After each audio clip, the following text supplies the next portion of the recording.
ја осудува на казна затвор во траење од 2 години и 6 месеци. За 6 месеци е намалена казната што на повтореното судење ја доби Гордана Филиповиќ, која пред 4 години на пешачки премин смртно го прегази 76 годишниот Слободан Ангеловски, додека возела со брзина поголема од дозволената, не сопрела на пешачкиот, иако возила во другите две ленти биле застанати. Според сведочењата пред судот, таа во моментот на несреќата зборувала и на мобилен телефон. Судиката Лидија Петровска за ублажената казна вели дека ја донела поради како што наведе доброто поведение на Филиповиќ за време на судењето, како и изразеното жалење од нејзина страна, а санкцијата, која е помало од законскиот минимум од 4 години затвор, смета дека треба да биде памет за сите во сообраќајот. Опасноста на која што не реагирала не била абстрактна и далечна, туку конкретна и лесно препознатлива.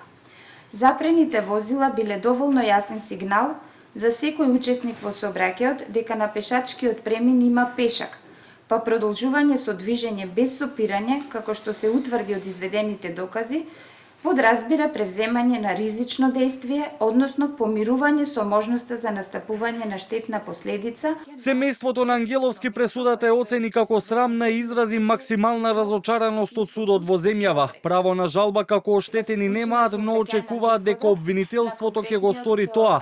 Од и обвинителката Сања Бурјаковска изрази незадоволство од одлуката. Филиповиќ имала забрана за возење од 4 години кога го прегазила Ангеловски и не смеела да вози, вели неговиот син. Судство во Македонија не на 2%, на минус 20% е дојдено.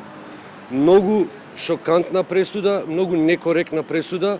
Јас би ја нарекол серијски прекршител на сообраќајните правила, затоа што не е нормално вие да имате 4 годишна забрана за управување со возило, при тоа да не ја впишете и ред други сообраќајни прекршоци и да добиете добиете 2,5 години затвор. Доколку забраната си ја впишала во сообраќајната дозвола, немало да дојде до овој случај. Бранителот на обвинетата Филиповиќ, која во првостепената пресуда доби 5 годишна забрана за возење, смета дека затворската казна е висока и дека кај неа немал умисла, и тој најавува дека ќе обжали пресудата. Во жалбена постапка ќе го докажуваме тоа што неколку години наназад се обидуваме да го докажеме, тоа е дека обвинетата ова кривично дело не го сторила со умисла, туку се работи за класично небрежно дело на кое нешто упатуваат и ставовите и правната пракса низ пресудите на Врховниот суд. Во изминативе неколку години имаш уште неколку судски пресуди за прегазување на пешак кои предизвикаа бурни реакции од семејствата, а меѓу нив се 2-годишната затворска казна за Менсур Пајазити од Тетово, која прегази Теодора Ристовска, а 3 години доби Јордан Ѓоргиев, кој со возило ја усмрти Викторија Николова кај Ситимол.